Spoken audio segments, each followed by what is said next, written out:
iRacing on LSRTV and the Community Radio Network welcome you to coverage of round number 2 of season 11 of the Northwest Racing Series. The trucks are at the old Atlanta, Legacy Atlanta.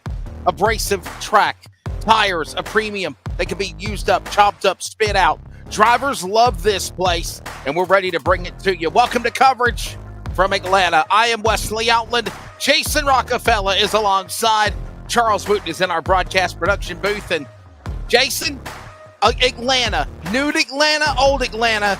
You were saying last week you're a fan of this place. I don't like it. I like Super Speedway Atlanta, but it was voted in on the schedule to run this. We'll see how things shake up tonight at 200 miles. I'm excited, man. This is going to be one heck of a race here tonight. It is a driver's track, baby, and I absolutely love this place. One of the very first few weeks I was on iRacing, starting back in early 2021. Atlanta week came around, picked up a few wins, loved it, fell in love with it, loved the tire conservation, loved the different multiple lines you can run. This is going to be a fun one tonight, and I'm sure these drivers are ready to tackle this place on. We're going to be friends, but we'll have to agree to disagree, obviously. So qualifying has just wrapped up is what we're being told. 31:26 is the pole speed set by Kevin Smith. And here we go again, Jason. Win Racing, Team LSRTV. And obviously Team LSRTV has the one-up after Jeff Stabnow ended a 4-year losing streak, winning last week, of course, at Daytona. Yeah, it was so interesting to see Jeff be able to maintain through the carnage and hang on to pick up that first win since 2020 back at Canadian Tire Motorsport or Canadian Tire Motorsport Park. A handful of words there for my young brain, but obviously great run by him. Trying to hold on for a great finish here tonight. I mean, if you look at obviously the stats and whatnot, I mean, he led the most laps here 1 year ago with 41. Can he do it again? We're going to find out. Hope you enjoyed the coverage of the Full Throttle Truck Series from Richmond. And now we're ready to see, or the Cup Cars actually from Richmond. And now we're seeing the trucks at Atlanta. Let's give you the starting lineup on the pole. Walla Walla, Washington's Kevin Smith, the Win Racing boss, alongside another Win Racing competitor of Dennis Moore in 44. Row 2, we'll find Ryan Bloom from Win Racing. And how about the legend Frank Harris qualifying very well in the top 10. Row 3, you will see Paul Newton and Chris White. Good to see him make it. The Rochester, Washington driver ready to go in the 56. To his inside, of course, row 4, Robert Gamble and Troy Daggett.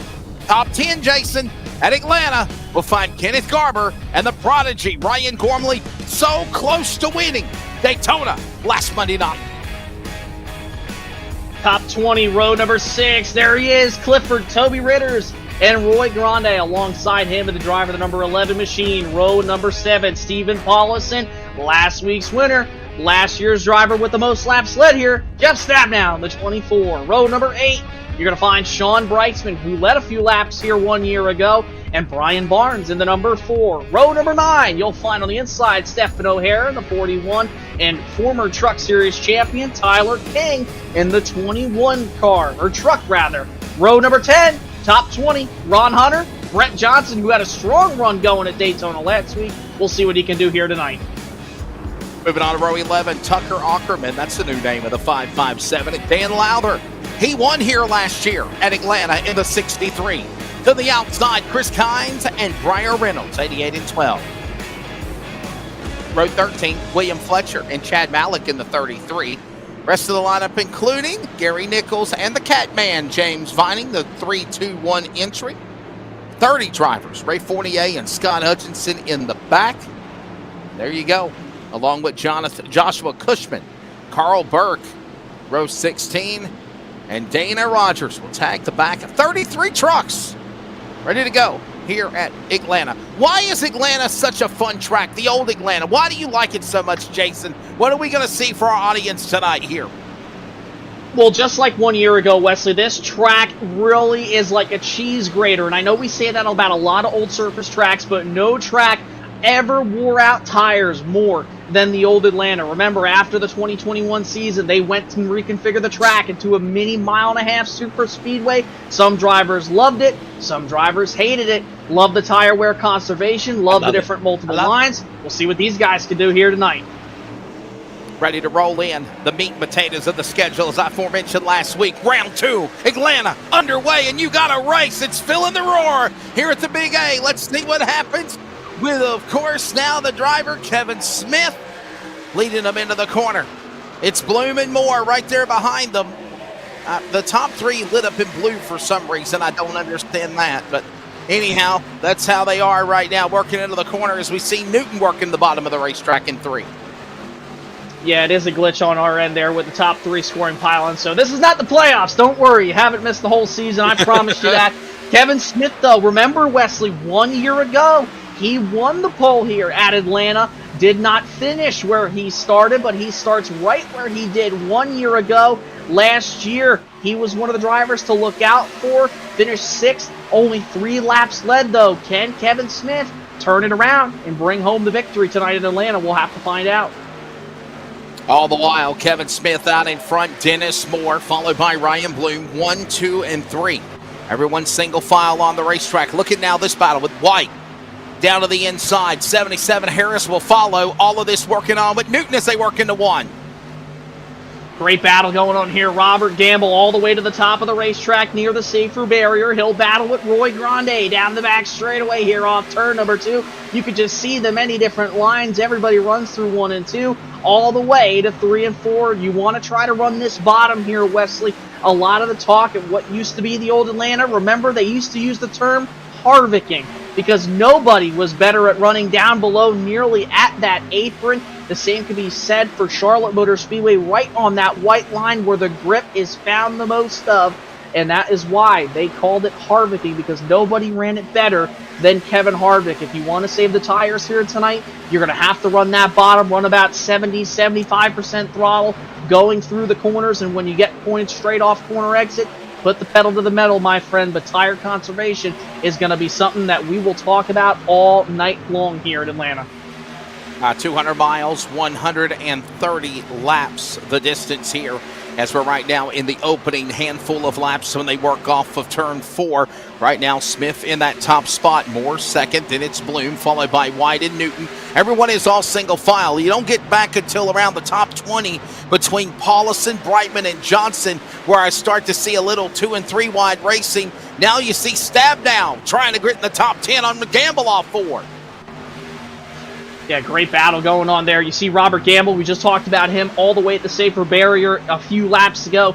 Battles with last week's winner, Jeff Stabnow, already up 3 spots from where he started, just shy of the top 10, trying to pass the Aerokinetics machine of Robert Gamble down the back. He'll work down to the bottom of the racetrack. Gamble sideways, so is Stabnow. They nearly come together, entering turn number 3. Give the advantage to Stabnow as he heads into the top 10. Somehow they hold it together. Now you see the 94 Garber in front of Stabnow. Gamble now going to try to crack back into the top 10 as they cross the line. 6 laps in, Kevin Smith is the man that leads the way. Garber now getting some company from Stabnow. All this goes on with White trying to get in the top 3 as they work off 2. Yeah, great battle. Oh, whoa, look at Ryan Bloom nearly just chopped off the 56 of Chris White entering turn number 3. They were able to work out that kerfuffle there entering turn number 3, and Ryan Bloom able to hold that spot away from Chris White. Battle for third there brewing up. Dennis Moore back behind Kevin Smith in the second position. He's trying to run him down here as they work through 1 and 2 this time. So right now, watching him work on the backstretch. Top 4 still pulling away, single file. Everyone else behind him on back with White, Newton, Harris, Grande, Gormley, all single file in the opening going. Everyone just kind of riding around the racetrack. That might be the best thing to happen right now. However, here comes Chris White. New colors, new number, into the inside of Ryan Bloom as they're door-to-door to 1. Yeah, great battle still shaping up between these two. Chris White not done with Ryan Bloom just yet. They'll battle down the back straightaway side by side. Bloom will still hold the spot over White entering turn 3. They close up to the back bumper of Dennis Moore, who's trying to run down your race leader, Kevin Smith, who has already led more laps than what he did 1 year ago here from the old Atlanta Motor Speedway. They crossed the line this time. Lap number 10 goes up onto the board. We're in the double digits now. Kevin Smith still holding a pretty wheel out front off 2. 10 laps in when they come to the line. It'll be 120 remaining here at Virtual Atlanta. And right now, Kevin Smith and the top four still having a nice margin back from Newton, Grande, Harris. Gormley now gets by Harris for 7th. Everyone now, for the most part, still single file off 4 here at the Big A. Yeah, they're just single file right now. This is where the field will probably start getting spread out just a little bit here. And oh boy, we saw this 1 year ago. Don't want to see it again. Kevin Smith had a little bit of a blinkage issue, possibly a connection part on his end. We saw him last year a lot of times where he'd start a race and something would happen, especially the infamous Fortnite deal with how his son was trying to make sure he could get onto Fortnite, had to change up the service, had to change the Wi-Fi, shut it off, and Kevin ultimately lost the race. I believe it was back in New Hampshire because of that, so hopefully no Fortnite playing tonight for Kevin Smith's boys. You see, look at this gaggle of trucks back here battling. This is all the way outside the top 15. Dan Lowther working to the bottom of Paulison. They're right behind Tyler King, who was the truck champion a couple years ago. These guys continue to battle really, really tough here off 2. In the early going of the Slick and Greasy 200. What a great name for that event here. By the way, second week in a row, Jason, no fast repair. What's your take of that coming off of Daytona? Will that really be used for strategy, obviously, tonight here in Atlanta, as Dan Lowther almost rode in the grass? I don't think it's going to nearly be as much of a talking point, considering that this is a mile and a half. The field gets way more spread out. Drafting is still a factor, but not nearly like we saw last week at Daytona. So I wouldn't say it's the biggest talking point, but of course, obviously, these guys still have to time, the way that they used that fast repair last year. Remember, Sure. if they wrecked, they would try to see what the damage would look like coming down pit road. If it looked like it was going to be a significant amount of minutes or time, rather, they would ultimately take that fast repair. But if you can spend a little bit of time, get the cautions, get the time down on pit road, you could repair it. Throw all that out the window. That's not a thing this season. These guys have to run as hard as they can all race long and make sure they take care of their trucks, because one little slip up into the wall and you brush that thing, man, your race could be over. And one of the things you kind of hinted on is the fact that with these abrasive tires, or with this track abrasive on tires, that can happen at any moment. Perfect name for Slick and Greasy 200. Yeah, definitely the perfect name for sure. I was looking this morning when I was doing my race notes for tonight, and I was looking, and I saw the schedule, and I was like, hey, they finally updated it. We got at least the first quarter of the schedule on there. Let's just get the rest of it now. And then I came across Atlanta, and I saw the Slick and Greasy 200. I was like, man, what in the heck is that name? I was like, well, I guess it fits the track because it is slick and greasy out here in Atlanta, which you're going to see a lot all night long here, Wesley. And these guys are going to get more and more spread out. The tires are going to wear out a ton. The time is going to fall off. Let's look real quick here at the time on my end. The best lap of the race so far, Chris White, 30.531. Guys, we're only 16 laps coming up to 17 in this race. Chris White's last lap was a 31.966. That is over a second, and now he hits the 32.106 bracket. These times have fallen off by almost 2 seconds in just 16 laps. Look at now Daggett inside, battling with the 24. Jeff Stabnow up to 8th.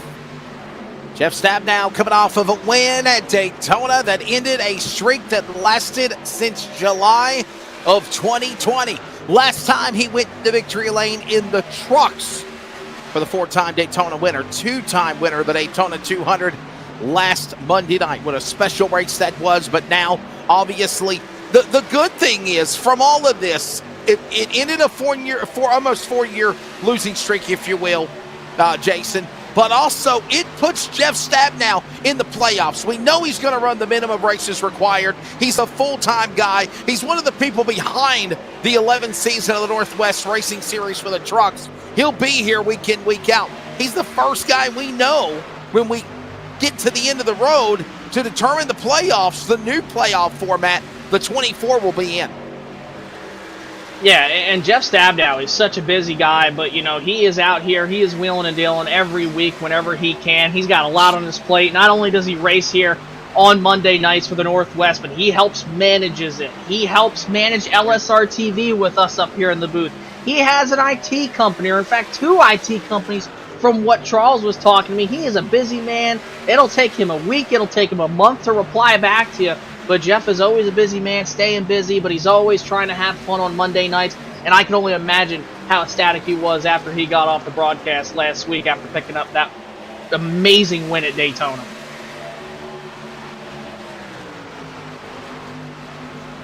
Exciting indeed. You could hear the emotion in his voice when all of that transpired. When it was all said and done in Victory Lane last Monday night. All the while, everybody is minding their P's and Q's around virtual Atlanta in the early going. Coming up on lap number 20. Let's give you your top 10 right now. Dennis Moore still the leader. Kevin Smith in second, the pole truck. Ryan Bloom now passes Smith for second. Smith to third. Chris White fourth, and Paul Newton the top 5. Ryan Gormley, Troy Daggett, Jeff Stabnow, Roy Grande, and Jason Sean Breitzman. Right now, your top 10.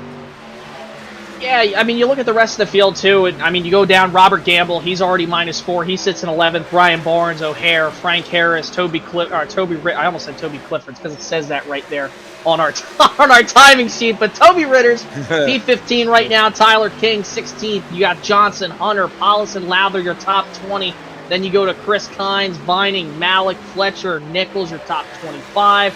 Reynolds, Ackerman, Cushman, Fournier, Garber, your top 30. And then you go to the last 3 drivers who have not started tonight's race. Scott Hutchinson, Carl Burke, Dana Rogers, your full field rundown of these 33 trucks here in Atlanta, Wesley, as you're just continuing to see these guys get more and more spread out. And while we were talking about it, you saw Dennis Moore get around Kevin Smith. And Ryan Bloom, one of those drivers over at Win Racing as well, teammate of Kevin Smith, doing a great job there, riding right behind his teammate. But again, Dennis Moore so fast last year, remember, in both the trucks and Xfinity cars, and he's trying to do what he did last year by being dominant like he was.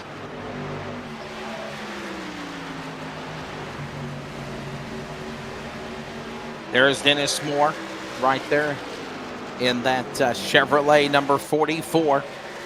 Kevin Smith up on the outside. Ryan Bloom will follow.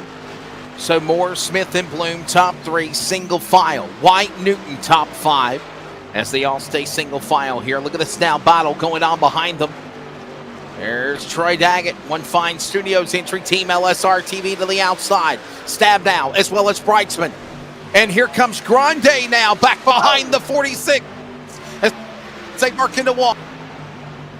Troy Daggett just got up into the grass there, heading into the tri-oval, nearly lost it, it looked like, coming through it. And that's the thing, Wesley, about that portion of the racetrack, down that front straightaway. There is absolutely no grip going through that restart zone. And even when you get down below into the tri-oval, there is just a lack of grip. I don't know what it was back in the old Atlanta. I don't know if it was just the way that they ran or what, but I don't remember if it was the inside or the outside. I want to say it was the top lane. But if you watch a restart here tonight, and that's if we do have a restart, if you notice that these guys on these restarts on older tires, the wheel spin here is unlike no other. It's just crazy because you could be running up front, you're on older tires, maybe even 10-lap older tires compared to what you just put on the truck 10 laps ago under a restart, and you're just wheel spinning the thing. You're just trying to get through the gears. I cannot tell you how tough it is, how many races I got taken out of here in official racing due to the restarts, and it could be a factor here tonight, but there's just such a lack of grip here on this racetrack everywhere you go. And there is Toby Ritters, a.k.a. Clifford. Behind him, the Beaver State driver, the Nicole Bryan Photography 41, Stephen O'Hare. This is in the top 15 now, as we've got a truck in trouble on the pit lane. Is that, oh no, that's the 12 of Briar Reynolds. He's to the bottom of the racetrack. He's on the infield apron grass. This will not draw a caution. We will stay green, but something happened to the 12. Oh, and he spins again. Oh my goodness, just not a night that Briar Reynolds wants to have right now. You see him, he's just struggling going through that grass right now, trying to get back going. And the Jack Daniels machine is definitely not having a night. Look at him. He's still, it just goes to show you that you just get on the throttle here. I mean, I know that there's horsepower in these trucks, but it's just getting back up to speed here at Atlanta is so difficult because of the lack of grip on this racetrack. And it's just so tough. But again, no caution. It was below the racing surface. That's why we stayed green. We saw it last week at Daytona, not once, not twice, but about 3 times where we should have had a caution. And because of iRacing standards, if it happens below the racing surface that they deem, it is not deemed a caution. That's right. Oh, and by the way, remember, if he would have towed, that's a fact. There is no fast repair. He would have been out of the race. So that's why you saw him diligently make every effort possible to try to continue in the 12th. Well, it's not that he would be out of the race per se because there's no fast repair, but if he were to take that tow down to the pit lane, that is such an excessive amount of time to get towed all the way back because, oh, you see Robert Gamble up and into the wall off turn number 2. But back like I was saying, if you take that tow, yes, your truck will automatically get set on pit road, but you cannot service that truck until the tow timer goes off. So it reacts as if you are actually getting towed back to the pit lane and how long it would be. If you get taken, you could be in the pit box, in your pit stall, but you could have wrecked down in turn 3, and it's going to take 1.5 minutes, 2 minutes, compared to if you were to wreck in turn 1, where it'll only take about 45 seconds to tow down pit road. So you want to make sure you don't take that tow if you need to. That's why if these guys wreck here tonight, they scrape the wall, they know they have to come to the pit, they want to do everything in their power to make sure they can get back to the pit box and not have to use that tow.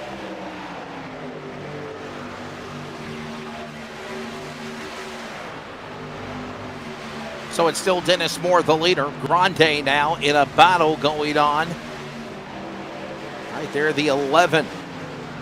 Battling with Daggett for the top 10. Barnes, by the way, runner-up at Daytona last Monday night. Jason, where did he come from?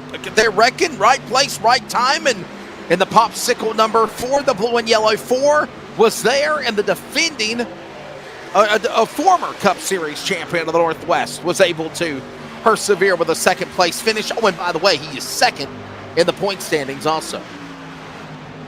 Yeah, Brian Barnes just came through the carnage last week, didn't lead any laps, but he was right there when it mattered, and he started 36. If you look, Wesley, at the top 5, you see the 11 actually up into the wall right there off the corner. That's Roy Grande, but able to keep it going.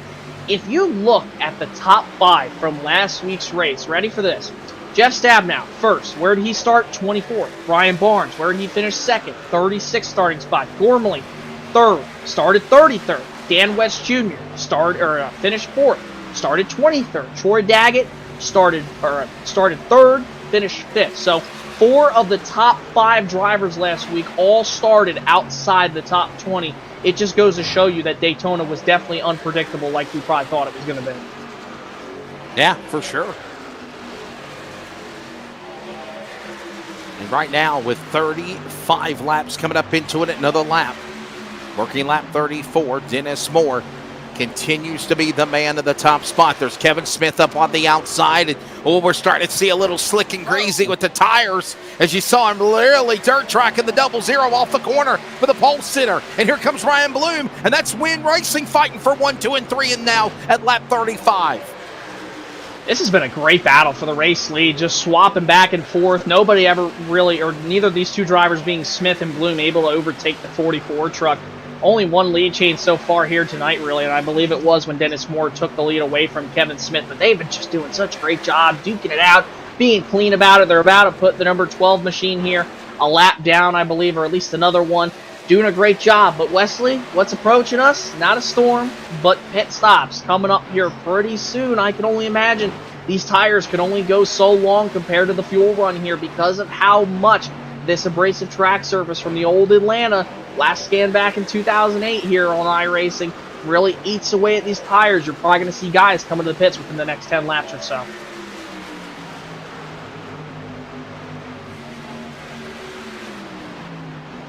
Stab now inside 22. Ryan Gormley changing up his colors, by the way, from last week, too. Got the Shell Pennzoil colors. Kind of a, if you will, throwback of, or not throwback, but the colors of Joey Logano. the driver of the Cup Series for, of course, Penske. Right now, Barnes behind them. So is also Daggett. That's the top 10.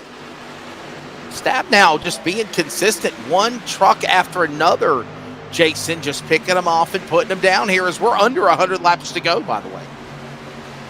Yeah, already under 100 laps to go. And I mean, if you look at last year's race, we didn't have a single caution here, Wesley, and the race was only about an hour and 15 minutes long from start to finish with 7 leaders, 8 lead changes, 4 laps longer than what the distance tonight is. It was 134 last year, 130 this year. So, I mean, we very well could see a caution-free race. It is not, out of the ordinary for these Northwest drivers to have a caution-free race. We had a few last season. I'm sure we could possibly see one here tonight, but these guys have been duking it out pretty well. A lot of drivers slapping the wall. I would be surprised, again, if we saw 2 years in a row with a caution-free Atlanta race, especially on this configuration. It's a possibility that it might happen right now. Dennis Moore still the leader. There you see now Breitzman. He has moved his way into the top 5. Paul Newton right behind him, the road course king of the Northwest. So that Paul Newton designs number 27, the entry Chevrolet Cup Ford. By the way, right now in the top 10, we have 5 Chevrolets, 3 Toyotas, and 2 Fords right now in the top 10 as it stands. Wow, Breitzman off the wall there. Just a little bit there, Jason. Yeah, Breitzman nearly hit the wall there off the corner, and especially going into it. But again, he's just been doing a great job. You look at Sean Breitzman, did a great job last year here. He only led a few laps, but I mean, came through, picked up a top 5. He finished 4th, led 14 laps, despite starting 17th. So, I mean, he gained a lot of positions from where he was last year. So far, already up 10 spots. Started in 15th, up 10 spots. But look at this battle going on here on the racetrack. Troy Daggett, Jeff Stabnow, side by side. Ryan Gormley right behind them. And then there's the popsicle machine. Ryan Barnes battling as well as they head into turns 3 and 4. Yeah, really good run right now for that man that we call the popsicle machine here at Charlotte, here in Atlanta. Sister track to, by the way, virtual Charlotte Motor Speedway. We'll be there later on in the schedule as well, as right now 41 in. Dennis Moore, Ryan Bloom, Kevin Smith, Chris White, Sean Breitzman currently are your top 5. We're at the top of the hour radio-wise. We'll pause for 10 seconds of network identification. This is the Northwest Racing Series, iRacing on LSRTV and CRN, the Community Radio Network.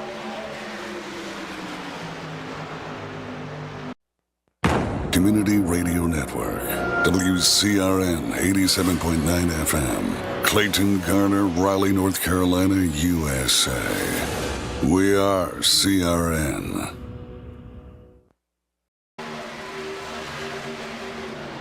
Back here at Atlanta Motor Speedway, top of the hour to you, midnight Eastern Time, 11 a.m. Central, 10 Mountain Time, and 9 Pacific. All your time zones are covered. I'm Wesley Outland. Jason Rockefeller is alongside. This is round 2 of season 11 of the Northwest Racing Series trucks at Atlanta. The legacy abrasive track, Atlanta. Jason likes it. It is single file. It is right now no cautions of the race, but it's also starting to get slick and greasy in the slick and greasy 200 at lap 45, Jason. Yeah, and green flag pit stops already started happening right when we went up to the top of the hour, Wesley, before radio identification. Tyler King, Stephen O'Hare, I believe Kenneth Garber all came down to the pits. Here's your race leader, Dennis Moore as well on pit road. Newton, Stabnow, Barnes, Clifford, Paulison, Harris, Nichols, Gamble. Everybody and their mother is coming down pit road right now. And pit stops underway as the Daytona winner last week's Jeff Stabnow in. Ryan, here comes Ritter's in. Harris is in. So is also Paulison. Right there, everybody coming into pit road here. Wow. Yeah, this has been really interesting here. And I'm really interested to see how this race is going to shake up big time, because obviously with how crucial tire wear has been here tonight, with almost 4 seconds of fall off, Wesley, is who's going to get the jump? Who projected their pit stop properly? Are they going to overcut? Are they going to undercut? What's it going to look like here? That's the great thing about Atlanta, is it may not be side by side the whole race, battling for the lead consistently. But when you look at the end of this race, it all comes down to strategy. That's the thing. It's always come down to strategy races. You look at the last 2 races at Atlanta Motor Speedway for the Cup Series in particular. Ryan Blaney, Kurt Busch won the last 2 in 2021 here. As you see William Fletcher come down to the pit lane this time by. Blaney had a good stop, ran down Larson, got him because he undercut. Kurt Busch did the same thing, got past Kyle Busch, his brother, late in the going in Atlanta, won the final race on the old Atlanta configuration. Strategy could play a big factor tonight if this race just, in fact, goes all the distance. They're going to need to pit about probably, I'd say, 2 more times for sure, since they're pitting around the lap 45 mark. So you do the math, about 2 more pit stops. This race could shake up big time. We could see guys stay out and stretch the distance.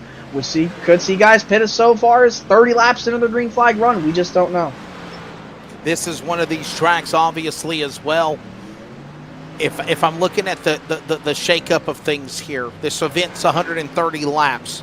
We're closing in on 50 laps in this event. So far, no caution flags.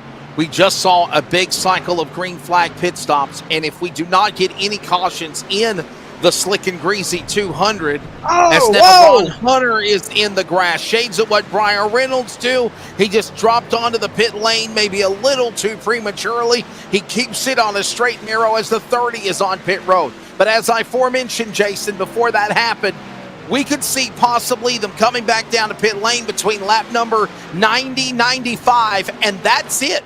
2 pit stops, and you can make it a 2-strategy race to go to the end of this event if we don't get a caution flag. It is very possible that you could 2-stop this race, but you are going to be significantly slower than the rest of your competition. I mean, if you pit from now to lap 90, it's going to be very difficult. You could stretch it all the way, but again, it's going to be hard to. I'm interested to see if anybody will, in fact, try that strategy. Because, like I said, the way you look at it, the way it's projected, everybody started pitting around lap 45. You go another 45 laps. That'll bring you about to lap 90 or so. Lap 85, you'll have guys start to pit around there. Then you can go to about maybe lap 120, 115, depending on how you want to stretch it out. I mean, I'm not too sure. I mean, for all I know, I mean, the heck do I know? I'm just a commentator. I'm an analyst, color analyst. I drive these things, sure, but I don't drive nearly as much as they do. They're the ones driving the trucks, I'm not. So they could very well make it on 2 stops. But again, strategy. We just don't know. You just have to watch it play out. Strategy indeed. 3 wide, as just a moment ago you saw Hunter diving into the grass, and now he's getting some bonsai moves on Daytona winner. Stab down to the inside. O'Hare to the outside. Brightsman Barnes making a 5-truck battle off 2. That was so tight going into turn number 1. I for sure thought Ron Harner was going to get into the 24 stab down and start a crash going into 1, but they got through it. They're still digging here around turn number 4. You see O'Hare, Brightsman, Stabnow all battling off turn number 4, along with Brian Barnes right behind them, driver the number 4, trying to get his second top 10 of the season. Finished second last week. Wesley at Atlanta, great finish for him. Doing good in that popsicle machine here tonight. Right now, Dennis Moore in the lead, but here you see again behind him, Brightsman, O'Hare, Stabnow, and Barnes and Hunter all battling. Inside, Brightsman got the clear. Inside, Stabnow will follow. Dennis Moore is in their hunt as well.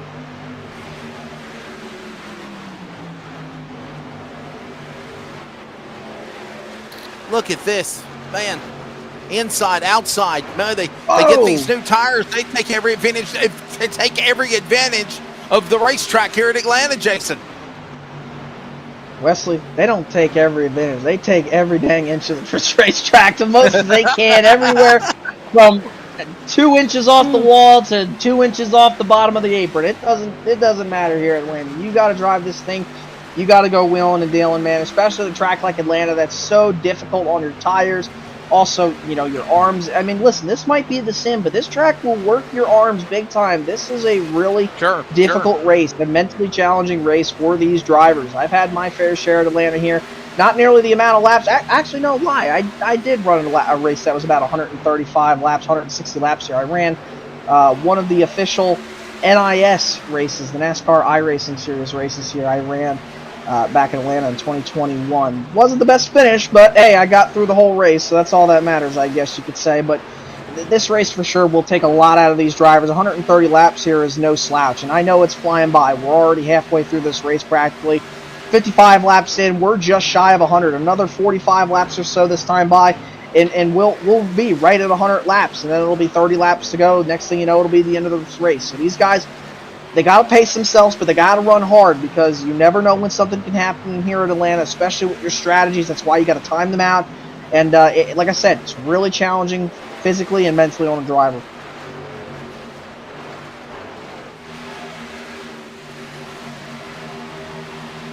All of this going on as, again, Dennis Moore continuing to be the man up in the top spot. Smith in second, White third. Matter of fact, I was hearing possibly that White wasn't even going to be able to make the race. Good to see that he was able to come out. Yeah, it's really good to see him come out, obviously. And again, Chris White, I know that, his work schedule last year, I remember he had to give up running for points for one of the series. But hey, he's back here tonight.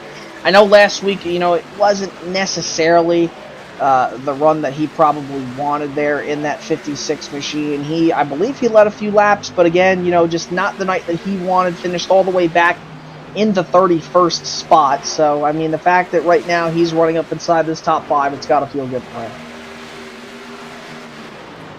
Feel good indeed for the man there in that driver of the number. All these guys, for the most part. I mean, you look at what happened to Smith and Bloom. White obviously had to retire early, as you forementioned. King caught up in an accident at the end of things. Newton outside the top 5 and 6 doing well. Look at what happened to Sean Brightsman. Last lap of the race, spun out of the infield grass, fighting with his teammate Jeff Stabnow, the proverbial winner. And all these guys right now just doing what they need to do. And by the way, I know Dan Lowther won last year, but Jason, speaking of, we got one into the wall. I want to say that's the triple-digit machine. Boy, oh boy. It's not the cat, it's the other guy. The 557 of Terry Ackerman into the wall as we still stay green. But back to what I was saying, though, Jason. Sean Brightsman, this guy knows Atlanta. He has won at Atlanta. He could be pacing himself to put that teal green 46. Originally from Puyallup, Washington, now from Tucson, Arizona, into the top spot to win when this race is over. And by the way, we're closing in on halfway. Hey, it don't matter. He could change states, but you can't change the driver, man. Sean Brightsman is one heck of a driver. We saw it last year in not only the fixed series, but also the truck series. How good Sean Brightsman was. He was one of the dominators last year in the Xfinity series, or the Northwest Click It RV Fixed Series is what we called it there with the Xfinity cars. The B cars is what they're known on iRacing. He was so good, and you could arguably say that he was probably, if not arguably, one of the favorites to win that championship. But obviously, all didn't necessarily work out for him, I know. But hey, he gave it his best, did a great job. Still a great season for him, nevertheless, and he's still trying to pick up right where he left off last year. He's just trying to finish up in that top spot. By the way, I want to make a clarification. Dan Lowther won at the New Atlanta last year. Whenever we ran the New Atlanta, Dan Lowther won that event. Last year at Legacy Atlanta, it was the driver of Devin West, the son of Dan West Jr., two-time Truck Series champion, that went on to win last year in the number 5. And actually, Dan West Jr. and son Devin not here either. Yeah, and the thing is, too, last year, with this race, I mean, you look back, these guys ran 2 different configurations at Atlanta. They ran the New Atlanta, what we still call it, even though it's not so new anymore. It puts on some great shows. Dan Lowther won a heck of a race there for the Northwest Truck Series, and Devin West obviously won over his dad just 1 year ago here at Atlanta. Went on to win the race, led 34 laps. Dan West Jr., despite starting second, finished second, only led 2 laps. Dennis Moore led 30. He finished third. Sean Brightsman finished fourth. He got 14 laps. Jeff Stabnow led 41 laps, most out of anybody's strategy. Didn't play the way that he wanted it to. Came home fifth. And then Kevin Smith led 3 laps. And Ryan Bloom He started second last year. That's why I think he is probably... Oh, we got one on the wall here up in turn number 3, I believe. That's Ackerman again, remember? Yeah. Terry Ackerman, that's the second time he's hit the wall. Second time for sure. And you hit that wall enough, man, that right side of that truck's going to be killed. The tires won't be killed, but, man, you got to watch out with that damage with no fast repair. But like I was saying, with Ryan Bloom, it's not a shock to me that he's running P3 right now. You could look at the results last year and go, he didn't finish that well, but look at where he started. Look at how many laps he led. He didn't lead the most laps, but he led 10 laps. It just goes to show you he had the capability of running up at the front of this field. What's he doing right now? He's running P3. I think Ryan Bloom is probably a driver that you could circle. At the top 3 who've been dominant tonight so far between Moore, Smith, and Bloom, Ryan Bloom. Oh, and just like that, look at this. We got our first caution of the night, so won't go caution free.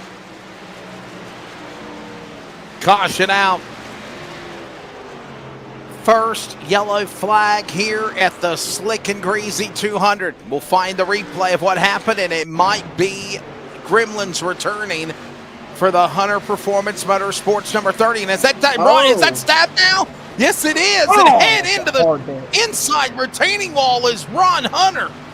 He's out of it. You know his night's done. He even hand grenaded the power plant. Wow. Yeah, that was a big moment for Ron Hunter coming off the corner. And Wesley, it all started with Jeff Stabnow, fishtailing it, coming off turn number 2, tried to save the truck, but unfortunately Ron Hunter, and here we go, here's the replay again, entering turn 1 and 2. Hunter's going to go a little bit higher. He gets a way better exit. You already see Stabnow starting to lose it. He's traveling up the racetrack, trying to save it. Tail slaps it right into Ron Hunter's left front. And then, oh my goodness, what a hit. Thank God this is a virtual car and not a real car, because that was a hard hit to the inside wall where right there is no safer barrier in the virtual world there. So thank goodness for this being a virtual race and not a real one. But here we go. Just like that, Ron Hunter may be out, but these guys are still in, and they're coming in for their pit stop. Second time tonight. Pit stop? Yes. Everyone's coming in. 4 tires and fuel. And can I say this? This changes the strategy also of the race for drivers that were looking to try to keep it green. Everybody, and I mean everybody, Jason, came down to the pit lane here. You have to. There's no point in staying out. You cannot stay out with 10-lap older tires compared to anybody else unless you are a set short, which many of these drivers, I'm pretty sure, in fact, all of them are all on the same set of tires now. They've already put 2 sets on, I believe. If I look here at the notes, they had 4, or not 4 sets, they had 3 sets behind the wall, 4 total. So 1 on the truck after qualifying, 3 in the pits.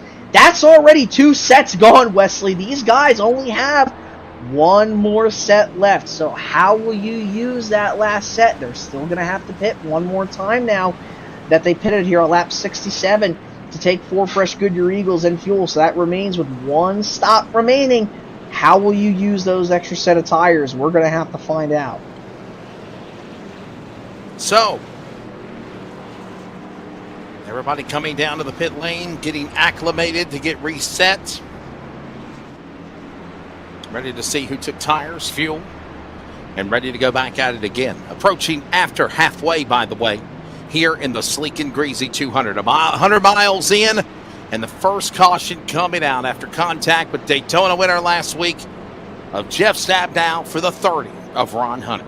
Quick break, and we are back from Atlanta. This is the Northwest Truck Series here with iRacing on LSRTV and CRN, the Community Radio Network.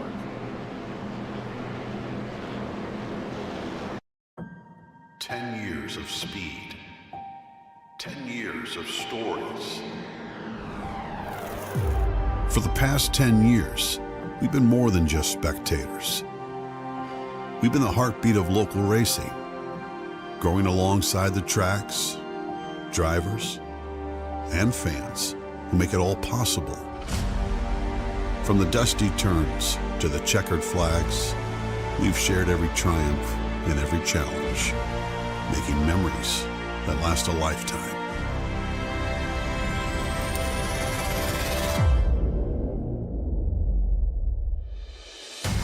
As we mark this milestone, we're not just looking back, we're revving up for the future.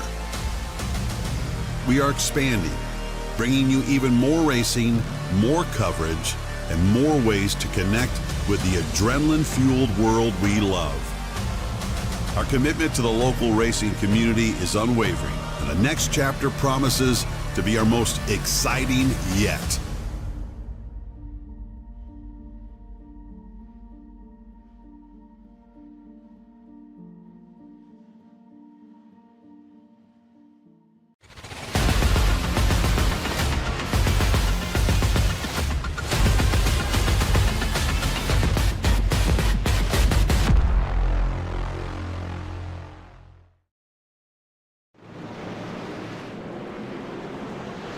Welcome back to coverage of iRacing on LSRTV as well as on CRN. Jason Rockefeller, Wesley Outland here with you. And we are ready to come back to the Geico restart zone for the first restart after a caution, after almost 100 miles into it. In the slick and greasy 200 pit stops have concluded. Dennis Moore, Kevin Smith on the front row. Ryan Bloom, Chris White, Brightsman, Newton, row 4. Top 5 including with Daggett, Barnes, King and Johnson. Green flag back out. And look at Dennis Moore again, Jason, on the restart. Win Racing 1, 2, and 3 back out in on the restart on lap 70. Yeah, great restart for Dennis Moore, and he's got his Win Racing teammates right behind him. And here comes Sean Brightsman, but look at Chris White all the way to the bottom there, trying to pick up that 4th spot from Sean Brightsman as they enter turns 3 and 4. This time, he's going to be able to take the position away from the 46 machine. In fact, he might go after Ryan Bloom, and he will try to get to the inside here as they work into 1. There's Chris White down to the inside. CWmedia.com. That's the CWhitemedia.com entry. And, of course, a new number, new colors for that Toyota. Right now, Chris White just kind of holding his line, doing what he needs to do right now as the man out of Rochester, Washington, has climbed the top 5 again with Brightsman right in tow. He's going after Bloom as they go back to turn 1. Yeah, he's still trying to go after him right now for the 3rd spot here, but those top 3 Win Racing machines have been the class of the field so far tonight from these 72 laps completed, about a complete 73. And, I mean, Chris White has the speed. It's just going to be about how can he manage those tires, what can he do more to get around those top 3 Win Racing drivers. Sean Brightsman, same can be said for him. How about Tyler King as well? P7 already up 11 spots from where he started. He's battling with Daggett as they go back to 1.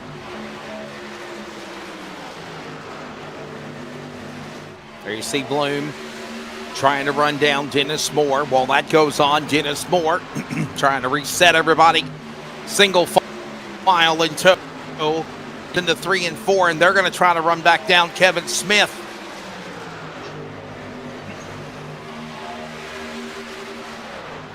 Closing in on lap number 75. Another lap around here. As here you see Bloom and Moore just right here. You know, Jason, they're teammates, but they're also competitive, all 3 of these drivers, and they're wanting to win. And don't count out also the man that's running them down hot in their heels, the 56 of Chris White. We know how competitive that driver can be as well.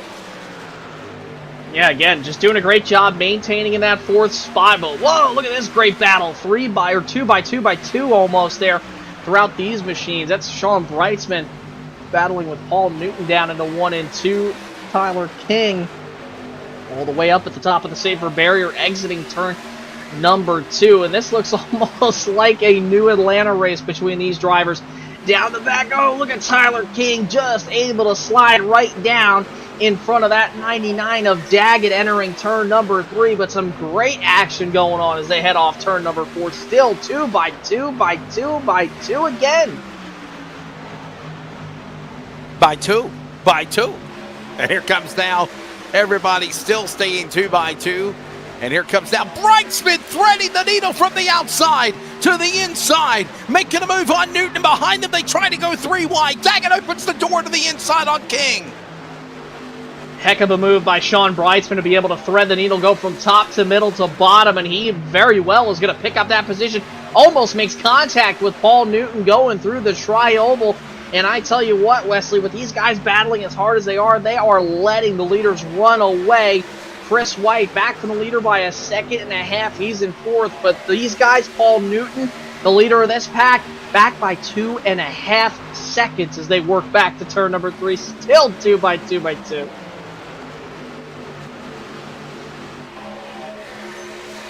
And by the way, there's Daggett, as we just saw King just slap a safer barrier coming off of turn 4.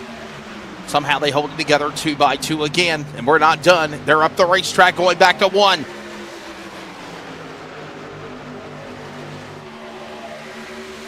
This is a great battle going on between these guys. Wesley, I'm still amazed by these guys still going 2 by 2 by 2. Some great racing we have seen all night long and far, which is how hot and slick this racetrack is. All the guys going sideways, racing door-to-door handle throughout every single point of this racetrack. I mean, the 46 and the 27 have been duking it out now for the last, 8 or 10 laps or so, and the fact that they're still door-to-door is crazy, but they're losing time, back by about 3 seconds, 3.5, 3.25, to race leader Kevin Smith right now. Dennis Moore, Ryan Bloom, the top 3 still, as Chris White trying to catch third draft. That just amazes me, but eventually, some point, Wesley, something's got to give for these guys. Brightsman back to the inside. Up on the top is Newton. Here comes Daggett piling bottom on the inside, too, for that second. Well, actually, that's going to be for 5th, 6th, and 7th on the racetrack. You see that big gaggle of traffic. There's a storm brewing here, Charles, and Jason. There's a storm brewing. Look at this big gaggle. One group's about to become one big monster group. If that second group here that we're watching of a dozen truck, half a dozen can get in line, and you're going to see about a 15 truck pack like a Daytona Talladega draft if you can hold it together. As Paulison looked like he about got a wiggle off of 4. Yeah, Paulison just tried to close the door right there on that 33 of Chad Malik off turn 4, and he was able to do just that, but it was awfully tight coming off the corner. Here comes that 12 machine there of Briar Reynolds, still, still 1 lap down. They're actually 2 laps down, trying to battle his way back up, try to get on the lead lap once again, but he's going to have a few cautions. The time is running out for these drivers. But this pack is definitely starting to catch that pack. That still remains to be double wide. Some starting to single file out. But again, you talk about that storm brewing. It could be brewing right now here. And we're closing in on these last handful of laps. We'll hit lap 86 this time by out of 130. Time's running out, but these guys are racing like it's the last lap every single time. By the way, don't forget, next Monday night, join us for the Roll the Dice 201. From the virtual Las Vegas Motor Speedway. Airtime just after 11:30 Eastern, 10:30 Pacific for iRacing on LSRTV and CRN. Also, the following week will be the Ford Owners 160 short track racing at the 3/4 mile Richmond Raceway, where the Cup Series was last night, where Denny Hamlin picked up his second Cup win of the year. And on April the 22nd will be the Cody's Frozen Custard 201 from Texas. And we'll wrap up the month of April with the Breadbasket 201 at Kansas. We're taking off the first week of May. Join us every Monday night, iRacing on LSRTV and on CRN, the community radio network at wearecrn.com. For our CRN listeners, I was just given this information via text a moment ago. Clayton versus South Johnston, the JCEI Easter Baseball Invitational will be tomorrow, 2:15 Eastern Time.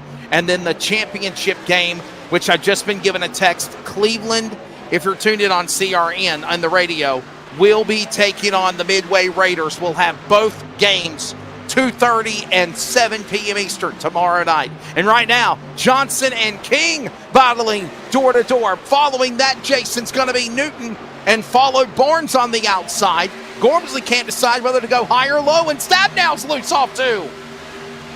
Gormley nearly just turned Brian Barnes down the front straightaway. Thought about putting it 3 wide into the middle, but it had to back out of it. Nearly clipped the left rear quarter panel of Barnes 1 lap ago as they hit the line this time by. These drivers starting to get single filed out. I tell you what, though, Wesley, we talk about a storm brewing. Well, the storm's brewing up for the race for the lead right now. Dennis Moore only back by 0.2 of a second to Kevin Smith. And Ryan Bloom right back behind him. These guys have not been able to break away from each other all night long. And it's been Dennis Moore leading. It's been Kevin Smith leading. When's Ryan Bloom going to be able to take the point here? That's a very good, valid point, Jason. When will that happen? When will it take place? Because right now, Kevin Smith has showed his strengths being back out in front again as the pole machine. Right, real quickly, can we look at the Virginia 811 race summary of the event as we're approaching 40 laps to go? That's presented by Virginia811.com, reminding you to dig with care. 1 caution of the race so far. That was 4 caution laps. And Jason, there's only been 4 lead changes. That's been it. And it's been mostly between Dennis Moore and Kevin Smith twice flip-flopping one another. It's been all the win racing, guys. Oh, and we got a caution on the racetrack right now. Second one of the night. Believe it might involve possibly Briar Reynolds. I saw him drop a lot through the scoring pylon, and unfortunately it was. We just saw him around into the grass many laps ago in turns 1 and 2, I believe it was. Now he finds himself around once more here tonight. So the caution out yet again. As the number 12, remember earlier in the race, he kind of went for a spin in the grass, kept spinning. Boy, he had help, man. It was out of the 11, Roy Grande on the front straightaway, entering the dog leg, getting into him, helping the 12. And there you go, caution out here with under 40 laps to go. Jason, do you pit? Do you pit right now? Is this the money stop pit, you think?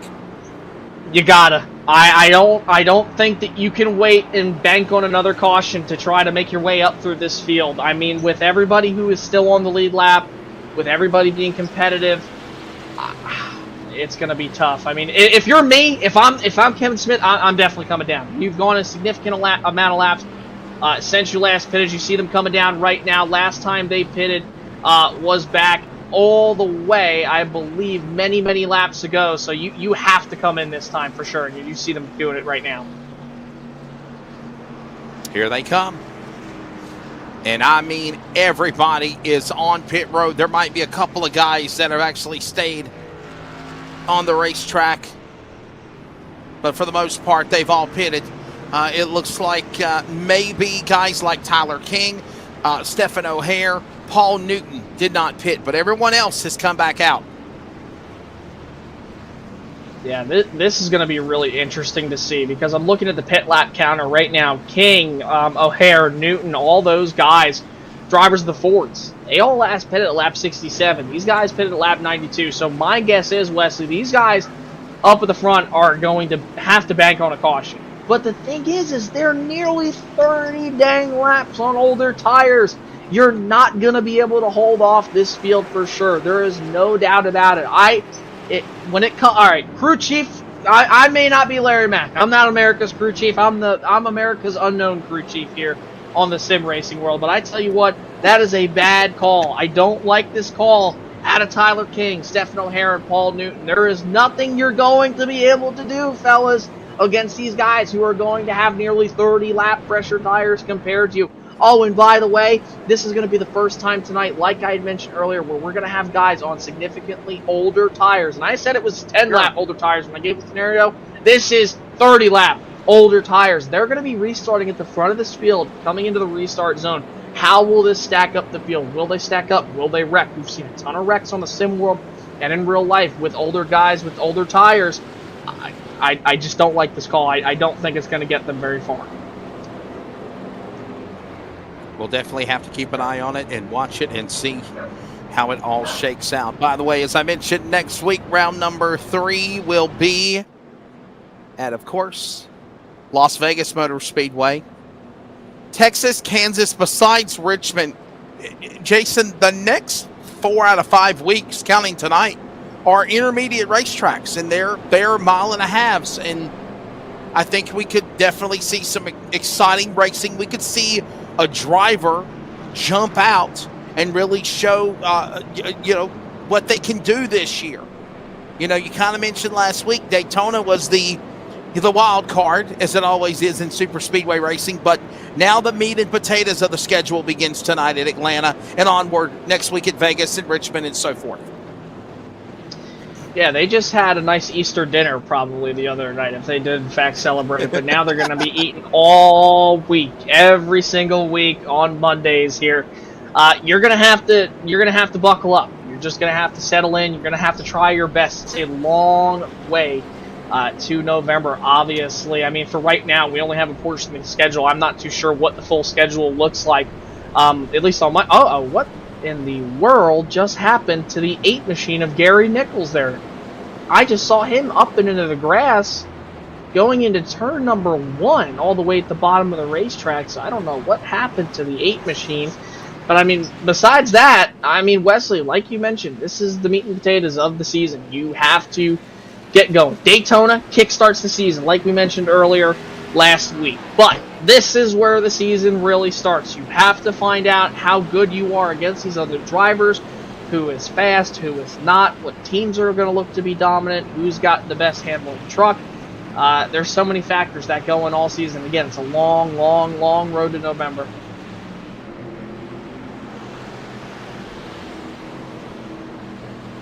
So the field is ready for the restart. Back to the Geico restart zone after the second yellow of the event, as we're approaching 35 laps to go when the green flag flies. It is Tyler King. And there we go! The restart. O'Hare and Bloom crash. O'Hare gets rolling. What in the world happened to Paul Newton? I told you, Wesley, those old tires were not going to hold up, and they did exactly what I said they were going to. They were going to spin, they were going to be cold, they were going to be worn out, they were going to have no grip on them things, and surely they spun the tires, they collided. Amazingly, nobody else got involved in this one, and what a heartbreaker for Paul Newton. But, I mean, Wesley, it's not even like you can fault the 41 at all completely, because the 27 was going to go around, it looked like, no matter what, despite the contact. Oh, and by the way, amongst all of that, no caution flag either. Newton is laps down. Is Brian Reynolds back on track? Several laps down below the bottom of the race apron. And while that goes on, they storm into turn number 3. Dennis Moore back to the lead around Brian Bloom. Chris White, Tyler King, along with Brightsman, top 5, and he wants more, looking on the inside into 1. I can't believe that Tyler King's been able to hold on to this truck right now in this number 21 machine, doing a great job for sure, despite those significantly older tires, but he's still falling back a little bit. Look at this, 3 wide down the back straightaway. Who's going to give? Brian Barnes has to come up. He rides the apron up in front of Troy Daggett. They're still 3 wide. They make contact. Will they wreck off turn 4? How in the world are they saving it through the tri-oval? This is crazy here with nearly 30 laps to go. What a crazy race right there shaping up. Robert Campbell, what a way to weasel his way through the chaotic moments and still find a way to battle. He's on the inside now as we got contact. A couple of trucks get together. Ray 48 spins. Daggett goes off the front of the machine of the other driver in the triple digits machine of Thunderberg. And we are under yellow again. No, we're not. Correction, we are staying green. That is Ackerman, by the way, as we're approaching lap 100. We just had 2 cautions in less than 3 laps, and Jason, they ain't threw a caution. iRacing did not throw a yellow here.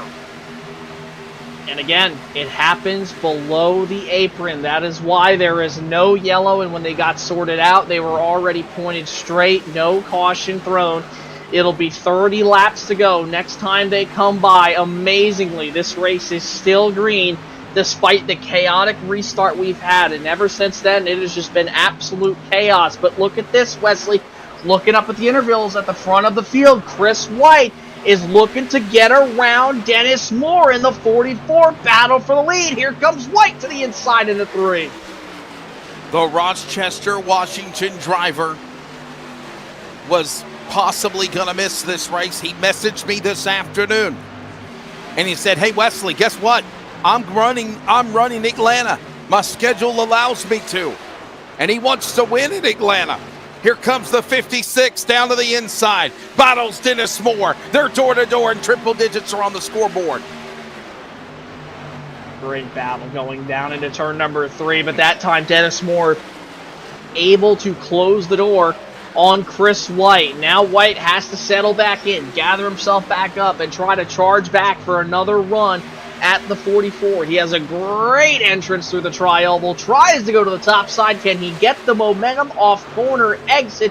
Ryan Bloom, Kevin Smith right in tow behind them as they hit the back straightaway. White peeks to the inside. He gets down there. Not enough. Dennis Moore still has the lead back to 3.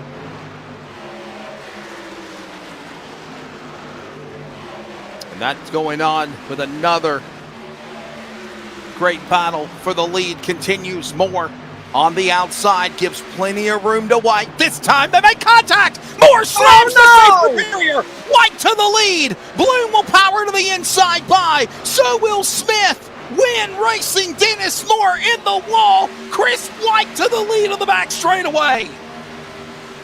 Wow. Oh my goodness. We have to take a look at the replay of that one for the 44 of Dennis Moore. Absolute chaos has broken out here at Atlanta, and there is the 44 in Wesley. That car looks really off-center, and really it all just happens because I think the 44 expected Chris White to go lower into the entrance of the corner. They got hooked up together, and the 44 just bounced off the 56. Heck of a job by Chris White to save the car, but ultimately that's definitely going to end the race for Dennis Moore, no doubt about it. Heartbreaker for him, you gotta feel. But look at this. I talked about it, baby. I said it. Look at Ryan Bloom going to the race lead now through the tri-oval. Ryan Bloom and Kevin Smith are trying to tag up on the 25 of Ryan Bloom, on the 56 of White, excuse me. And Chris White knows that he stays to the outside out of harm's way. Stays on the outside, cannot let Smith get to that bottom to try to go 3 wide. And here comes now Ryan Bloom looking for the lead. White not backing down, but they're also holding off Smith as we put lap 105 on the board here at Atlanta. And Wesley, great racing right now for sure, but I just want to give a quick shout out to some of these drivers who are up inside this top 10 that we would have not seen 1 year ago.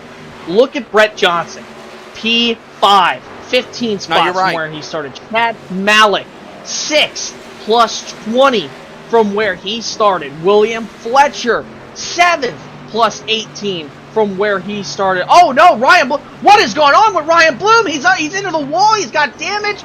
The 25 machine is slow on the bottom of the apron. And this has not drawn a caution either. We still stay green. Oh, look at the contact. Chris White and Ryan Bloom. Kevin Smith crashes as well into the wall, and they did not throw a caution yet. I know we per se don't have a series race director anymore. That was something that I was told during the offseason, Jason, that they were going to have just iRacing control things. But this is ridiculous, iRacing. There's 3 accidents that have happened on course, and they ain't threw a yellow flag when you think a caution should be through. That definitely should have been a caution. There's no doubt about it right there. No doubt. And I'm very surprised that the iRacing service deemed that as not a yellow. And I mean, it could have just been a hiccup in the system, in the coding, more than likely. But I mean, Kevin Smith was 90 degrees from the safer barrier, pretty much. I mean, and he was coming right down in front of the 7 of Brett Johnson. How that was not a caution, I don't know. Yeah. But look at this. Win Racing has ultimately taken themselves out here tonight. The 44 of Dennis Moore, mistake on his behalf right there entering the corner. And, I mean, unfortunately, it was a racing deal. You look at Ryan Bloom, tried to clear himself. Yeah. Tried to clear himself, Ryan Bloom did, and unfortunately spun himself off the front bumper, collected his own teammate who just had nowhere to go. Win Racing went from the top 3. They went from the top of the penthouse to the outhouse. And Chris White is still the man smiling and grinning amongst all of that happened between the drivers of Win Racing, Dennis Moore, and then, of course, Ryan Bloom and Kevin Smith. They've eliminated themselves from the game with 20 laps to go. Chris White is the leader, and he has about a quarter-second lead over Gormley, Johnson, Malik, and Fletcher. How about those names, Jason? New names in the top 5. Well, now that all the chaos has seemingly dimmed down, at least for the time being, that we probably think. But knowing my luck, Wesley, like I always say, something's going to probably happen. So we'll see what happens. But anyways, like we were talking about before everything happened, Brett Johnson.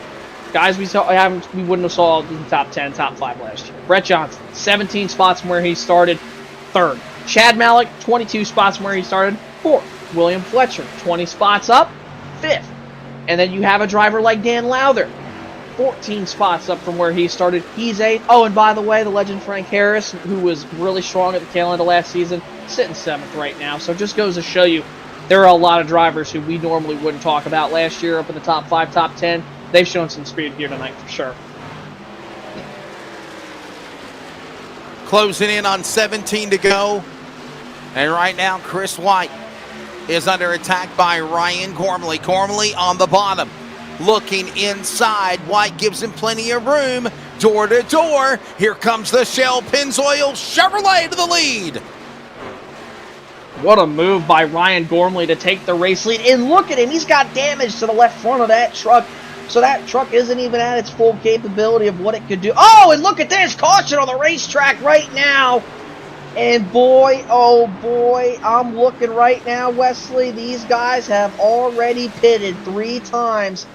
No tires left in the pits, except guess who this is going to work out for?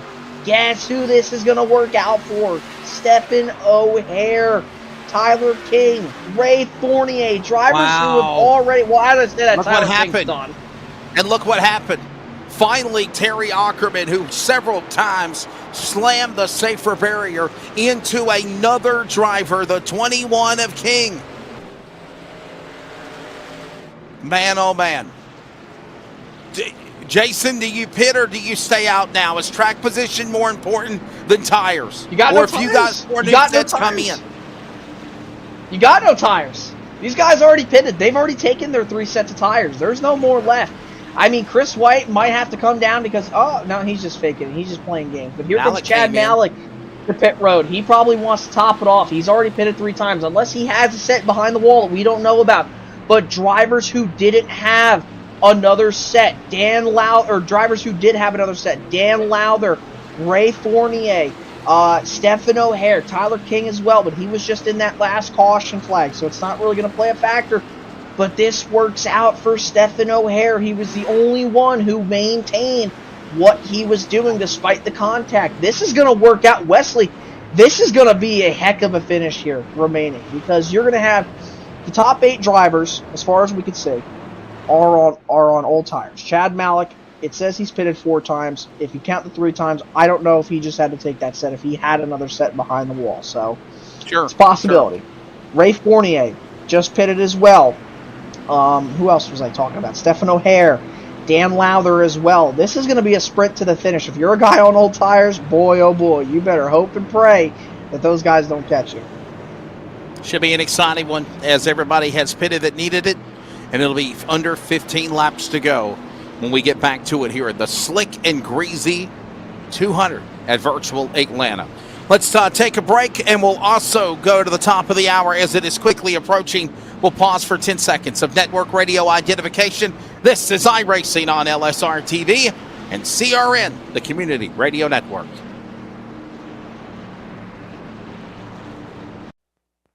Community Radio Network, WCRN 87.9 FM, Clayton, Garner, Raleigh, North Carolina, USA. We are CRN.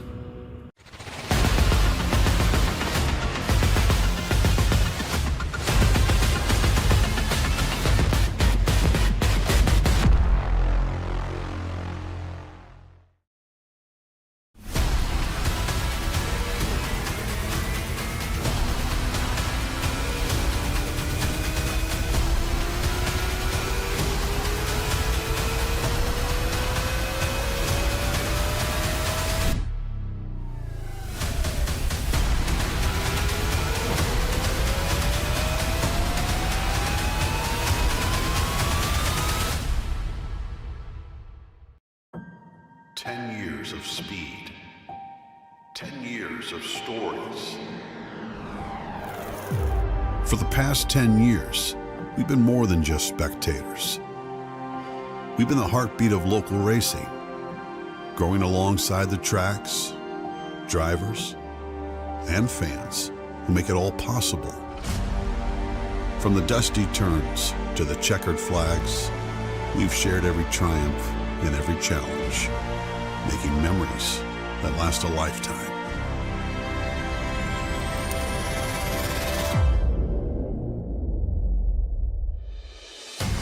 As we mark this milestone, we're not just looking back, we're revving up for the future.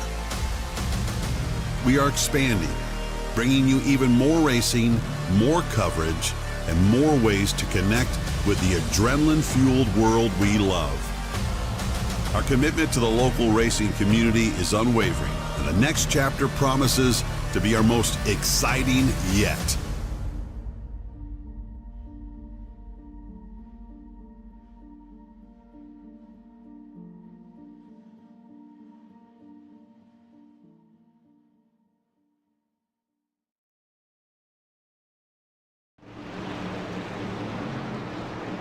By the way, Race On presents also the Comp Cams Super Dirt Series.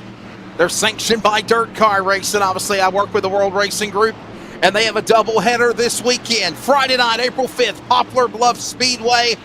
Saturday night, old number 1. Get this one, Jason, as we come to a restart. The Cow Patty 50 for $5,000 to win. You got to love it, the name. It'll all be on Race On. We're back to green with 12 to go in Atlanta. What the heck kind of name is that? Well, listen, that's a story for another day. But look at this restart. Look at this restart we got here. We already got drivers who are trying their hardest to come up through this field.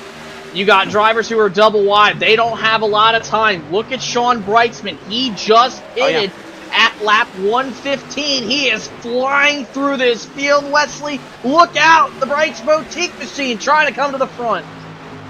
Remember what I told you, Sean Brightsman, no stranger to winning at Atlanta. And another guy you mentioned during radio timeout, 3 wide, threading the needle. Johnson going right around, getting through. Fletcher as well. And Malik is powering up to the front as well in the 33. Oh my goodness, this is getting dicey. We just saw Jeff Stabnow getting to his LSRTV teammate of Brett Johnson coming off turn number 2. They door slammed off the corner. And Brett Johnson just trying to hang on to it. Jeff Stabnow, Sean Brightsman on equal tires. They hit. Oh, we got a caution on the racetrack. I believe a few drivers have gone around, and that looks to be the 58 of Stephen Paulison. Paulison, possibly a Ray 48, one of your picks you were talking about, in trouble as well. God, 26. Here's a replay with 10 to go. Calamity and caution at Atlanta. Man, I was hoping that Ray was going to be able to take advantage of those old tires, but he just got stuck back there right here. And we'll just take a look at the replay coming off turn number 4. Oh, no, Harris. He just gets tagged and then just comes down. Toby Ritter's got hit, but somehow kept on going. And the SouthWhidbeyTaxi.com number 26 damaged on all sides on the pit lane. He can continue. Oh, man. Man, that's just tough. And here's another shot for everybody to go after, Ryan Gormley. And look who's up there in the battles again. Jason, can you believe it? Chris White back up again. Sean Brightsman is there, and Stabnow is also there. Winner last week at Daytona when it counts the most at the end. He is in the top 5. Yeah, wow. I mean, listen. This race is not going to be won by these two guys that are going to restart in the front row. There's no way. There's just no way. They have significantly older tires than Sean Brightsman and Jeff Stabnow. What this is going to be a battle is going to be between those two guys. Now, how they're going to get to the lead, well, you find out here on LSRTV in just a few moments, because it's going to be a battle between Brightsman and Stabnow. Who is going to get through these two cars in front of them the quickest, the cleanest, the fastest? It's going to come down to that, because we know Jeff Stabnow is fast, but we know how fast Sean Brightsman is, We've seen these two drivers be really fast all night long. They've been up inside the top 10. They started around the same, so they have the same speed. How are they going to play it? We just don't know here. And I mean, Troy Daggett, he's up in 8th. If these two get together or something happens in front of them, can Troy Daggett execute well with those newer tires? He's right now sitting in 8th place. I mean, this is just going to be an interesting finish here. We're going to restart probably with about 6 laps to go, I'd say. Maybe even 5. So it's going to be a battle. Oh, and by the way, in addition, no fast repair. There are 2 attempts this year. They are back to 2, not 3. 2 attempts at overtime in the series. Next week, we're going to, of course, Sim City. Roll the dice, 201. 200 miles, 134 laps from virtual Las Vegas Motor Speedway. Coverage will begin at 11:30 Eastern, 10:30 Central. Next, of course, Monday night from Vegas. Then we're off to Richmond. Little short track racing. Next couple of races on the schedule. Remember, we got it for you live and on replay. iRacing on LSRTV as well as on CRN. We are CRN.com, the community radio network. And if you're in the North Carolina area of Clayton, Raleigh, Garner, Smithfield, USA, Clayton, you can pick it up at 87.9 FM. All right. So, Jason, right now, do the teammates push these guys to the side of Gormley and White and try to make you said a moment ago you don't think the guys on the front row are going to win. Can you elaborate more on that? And are the teammates going to get it done between Brightsman and Stab now and maybe have a pre-sequel again of what we saw last week at Daytona? Heck no, the guys in the front row ain't going to win this dang race. They're on older tires, man. Lap 92 tires compared to lap 115. We saw how fast the 46 and the 24 were on that restart. Now, imagine what they're going to do here on this restart. The only thing that worries me, obviously, and the 2 things that we're going to look at for this restart here as we're coming around, I believe we're going to get 5 to go, 4 to go this time by. It says 6, so I'm assuming we're going to restart here with 5 to go. So anyways, Sean Brightsman and Jeff Stab now. How are they going to get around the 22 and the 56? That's going to be the thing to watch out for. The other thing you got to keep in mind is these guys have older tires. We already saw what one restart on significantly older tires can do due to Tyler King, Stephen O'Hare, Paul Newton all spinning the tires and practically crashing right at the start-finish line many laps ago. So will these 2 drivers up front have any issues? Will they spin the tires? Will they cause a wreck? Let's hope not, but it's a possibility, man. The enthusiasm of my color analyst through the roof as we get ready for a restart. 5 laps to go.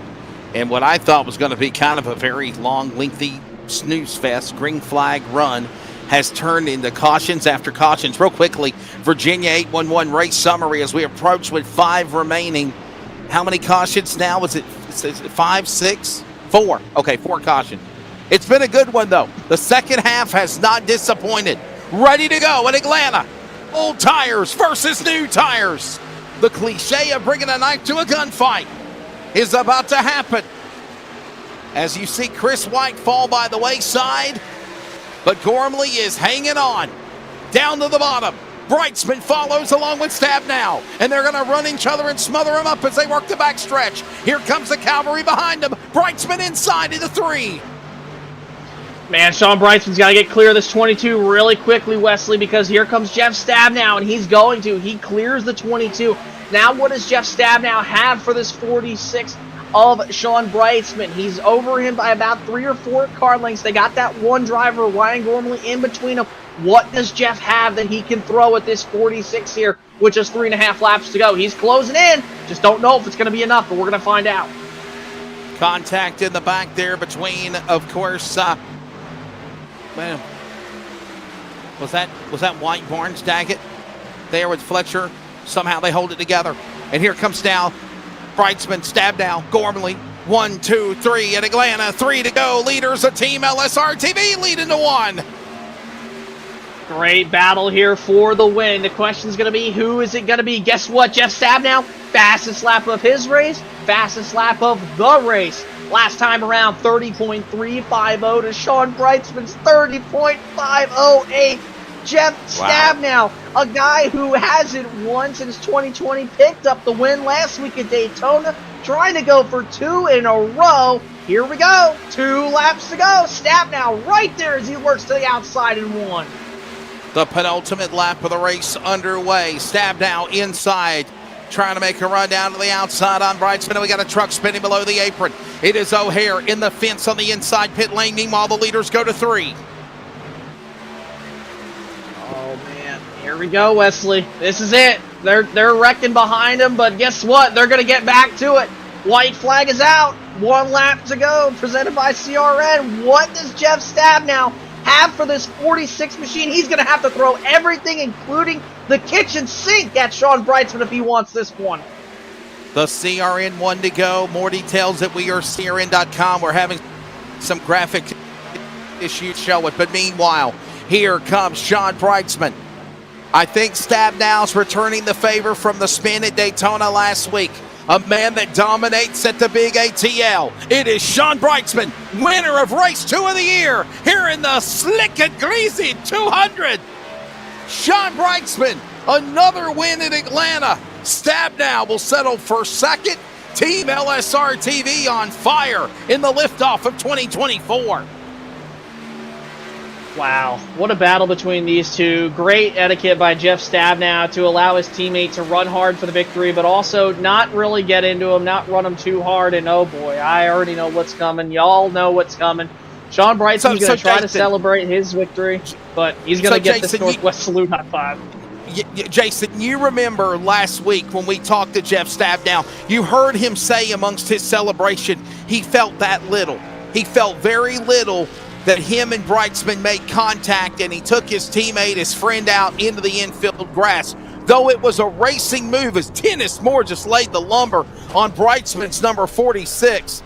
Though it was a racing move, their teammates, he did not want to race his teammate, Sean Brightsman, like that. And obviously, I want to say there was mercy here by Jeff Stabnow because, okay, you kind of helped me win at Daytona. I'm going to return the favor and let you win here tonight at Atlanta. That's honestly what I see here, for sure. Yeah, I definitely think so, because, I mean, when you look at the second to last lap there, Wesley, I mean, Jeff was surely faster than Sean. He was 2-3 tenths faster. Without a doubt. You know, no doubt about it, you know. But, I mean, at the end of the day, that's the thing with teammates, you know. Compared to most series that I've covered here over the last 2.5 years on iRacing, is, oh my goodness, Sean Brightsman is probably virtually dead in that car right now, no doubt about it. But all jokes aside, you look at the teammate etiquette in this series in particular. I mean, I cover the FTSR side of things, man. Those guys are teammates, but I've been covering this series with you now for dang near 2.5 years. But the teammate etiquette between drivers at like Win Racing and Team LSRTV, they really work together and they bind very well, and it just goes to show you that those guys, man, they mean business and they want to help out, you know, their fellow drivers. Well, obviously, let's take a look at the results when it's all said and done here tonight at the Slick and Greasy 200 at Atlanta. Sean Brightsman is the winner. Jeff Stabnow will finish in second. Troy Daggett, what a good run for Troy Daggett tonight to finish in third. Tyler King coming back from problems to finish fourth. Dan Lowther in the top 5. Ryan Gormley, good solid run again in a top 10 finish. Runner-up last week at Daytona. He is 6th. Toby Ritters to get bonsai'd comes back to finish in 7th. Chris White, 8th. Brian Barnes, William Fletcher. Good job for these guys amongst the chaos at the end, Jason, to be in the top 10. Yeah, top 20 of Chad Malik. He tried to utilize those 4 fresh tires, but just couldn't do it. Then Brett Johnson, a night of what could have been a top 3, came home for a top 12. Gamble, Harris, Nichols, Stephen O'Hare, Ray Fournier, Stephen Paulson, Paul Newton, Ryan Bloom there. Night of what could have been for him. 2 laps down, rounds out the top 20. Rest of the rundown, of course, including Chris Kynes, Joshua Cushman, all these drivers multiple laps down. Terry Ackerman, he had a very, very tough night with getting acquainted with the Atlanta safer barrier wall. Briar Reynolds also had problems. Dennis Moore, Big Wreck took him out. Kevin Smith as well. Roy Grande, Kenneth Barber, Ron Hunter, and James Vining way in the back when it's all said and done, as well as Scott Hutchinson, Carl Burke, and Dana Rogers. Final look at the race summary presented by Virginia811.com, reminding you to dig with care, as that is a look at the full field rundown of the 33 trucks. There it is on the bottom left. There's the race summary. There it is. 4 cautions total of 16 caution laps. Pretty much the second half of the race was when it got crazy, wild, and woolly. First half was pretty calm, cool, collective in the 100 miles. And then that last 100 miles, Katie bar the door. 11 lead changes, where in the end, Sean Brightsman was able to get the win. Jason, I'll let you say your final thoughts, buddy. I know you got to go before we grab interviews, man. Good job as always.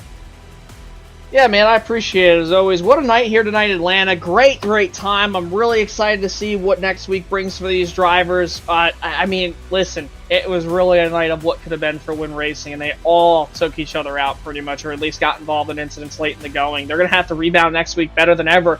We'll see what they can do, but had a great time calling it, man. Looking forward to next week for sure. Yeah, hopefully I'll see you Wednesday or Thursday as well, and enjoy the rest of your week next week off at Vegas. Don't go anywhere as Jason departs. We've got post-race interviews. We'll grab the podium when we come back at the end of the Slick and Greasy 200. Team LSRTV, CRN, 1 for 1, now 2 for 2. Atlanta, Daytona last week, and they are carrying the momentum train in the road to season 11. We grab the podium next.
Welcome back to iRacing on LSRTV and CRN. Coverage of the Northwest Racing Series.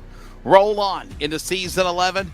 And let's grab the winner here tonight, Sean Brightsman. Sean kind of went into the grass at Daytona last week, fighting with your teammate in the battle for the win.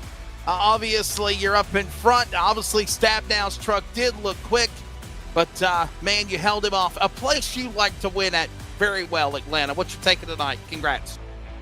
What a start to the season for Team LSRTV. One win at Daytona, 1 win at Atlanta. Some great strategy, great racing all night long. Ecstatic to be in victory lane already. Kind of get that monkey off the back to start the season. So just can't be more proud of the guys that worked on the setup all week.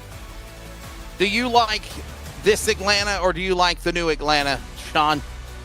I like this Atlanta personally, but I get where the appeal is for maybe the fans and and announcers for the new Atlanta.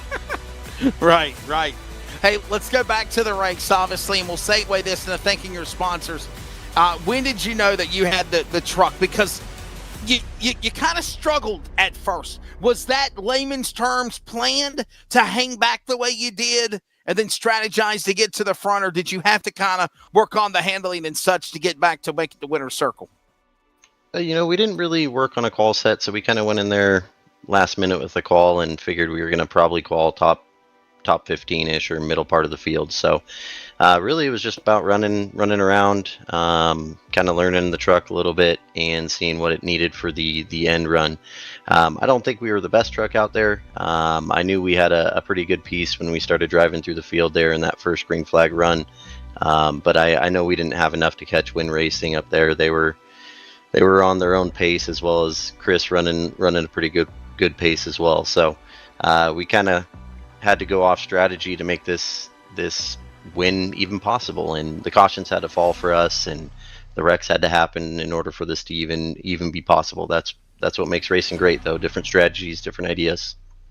Man, I want you to thank your sponsors, but I'll ask you one more question. What's your take of these new drivers, talents that have struggled in the past, or new names that have ran other series, if you will, and are really showing their genius of being able to run and compete and race with guys like you and Jeff and the veterans, and just grow this program in the Northwest for sure on iRacing? It's really just impressive to see some of these people that have come in, and they're a few more years in now, but when they first came in and where they were running to where they are now is honestly just impressive. They put in the time, they put in the work. They put in a lot of practice if they need to, and it's just a pleasure to actually race with them and be around them. So as far as sponsors, I'll thank Bright Fatigue, even though we're not really doing much with that. I'll thank CRN, LSRTV, everybody at Team LSRTV, Swag Golf, Skechers, Golf Shoes, and that's it, guys. You're into golf, right? You like golf, right?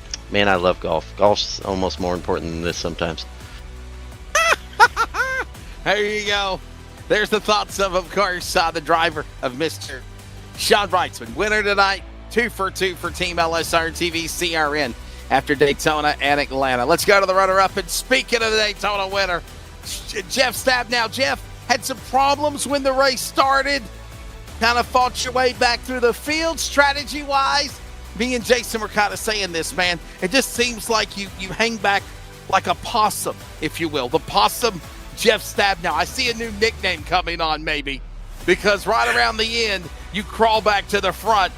Maybe a sloth, if you will. At the right time, you get up to speed and you make it happen. You're taking being second tonight here in Atlanta. Good job, bud. I don't think anybody wants to be called a sloth when it comes to racing, Wesley, but well, I'm pretty, we're gonna have to work on that one a little bit. No, it was. I'm only joking. I meant no disrespect. I promise. It was like Sean said. We didn't really have a qualifier, so we threw something together real quick, and I promised the guys it was no better than a mid-pack qualifier, and we pretty much hit it right on. We qualified mid-pack, and we're kind of working through the field. That first green flag pit stop, I called my stop out over the wrong radio, and caused Gormley to get in the back of me, which put some damage on the truck. It was, I don't know, down on power or something the rest of the night, just a little bit, but just enough to where once we burned the new off the tires and I had to start lifting, I'd start falling back. I was pretty slow once we had to start lifting a little bit. So, coming into that last green flag pits, or the pit stop there around lap 90 or whenever it was, I just decided to stay out on the old tires and try to save a set for precaution because I didn't have the speed. Once you got past 10 or 15 laps, I just didn't have any speed. So I was, pure strategy play to get me back up to the front. And then we're up there with 10 to go and new tires. So suddenly it was a brand new ball game. And, I had enough tire to get her to the end. So a little bit of strategy and a little bit of luck. I'll take it, though. I'll tell you what, Jeff, man, you kind of heard Sean say something in regards to it. I want you to contribute to what he's meant about the season Team LSRTV's having right out of the gate this year. What a year for you guys. Yeah, it's a fantastic start. I feel like we've kind of used strategy to get off to this great start. So we're going to have to find some speed because I don't think strategy is going to pay off all season. And I've always said it really doesn't matter how hot you are early in the season. It's nice to lock down some playoff spots for the team, so we can start worrying about maybe the playoffs a little earlier this year. But it's really how good you run and come to end the season, going to playoffs and carry that momentum there. So. Not going to get too high on the early start, but still pretty happy about it. Well, Bud, obviously, is that the key to try to let the rest of your team LSRTV guys try to get them in the playoffs? The more the merrier, obviously, and segue that to thanking your sponsors. Well, there's no let anybody do anything on our team. It's always competitive, but we all worked hard together, and we race each other with respect, and hopefully the other guys can race their way in. And with Dan and Devin and John, I feel like Brett, they've all got the talent to do it, especially with expanded playoffs. So I feel pretty good about our chances of securing playoff spots for everybody this year, and then maybe we can just start building on momentum there towards the end of the season, and maybe looking a little bit further ahead of the playoffs. So big shout out there, Wesley, to LSRTV and CRN for making all this happen. Love what you guys do on the broadcast for both of those channels, the YouTube channel and what you do on the radio, man. I think it's awesome that we get to be on both of those mediums there. And, it's great that I get to run those guys on my truck and then get up here and, the podium and post-race interview and brag about you guys a little bit, because you guys do a fantastic job. Big shout out to the teammates too, for the work that we all put in, and seems to be paying off early. Sean Brightsman, by the way, start number 396 of his career, became his 76th career win in the Northwest. Jeff Stabnow, winner at Daytona last week, his 41st career win, and tonight was his 430th start. That is Sean Brightsman, Jeff Stabnow, Team LSRTV. And now let's grab another driver. Troy Daggett will finish on the podium in third. Troy, this has got to be like a win for you, right? Your 160th career start is a podium finish here at Atlanta, and normally we're talking to you at duels in Daytona. I think this is the second week in a row now we've had you on the podium. Yeah, does feel like a win. We had a great setup on the truck, and getting this top three feels really awesome. I was kicking myself in the shorts from last week. I should have just stayed behind Jeff, took second place, but that win in your end is what everyone's after, and yeah. But this feels really good getting this third place spot. By the way, after tonight's win for Sean Brightsman climbed 16 spots. He was outside the top 15 and 17th. He climbs now to 5th in the points with this win tonight. And Troy Daggett, I want to throw your name out there. Jeff Stabnow still the points leader, but with this the second week in a row in the top 5 and a top 10, you are now 6 points behind the leader Stabnow in the overall points championship. How you feel about that? It feels really great being second in points, but I know there's a lot better trucks out there. I know Win Racing's out there.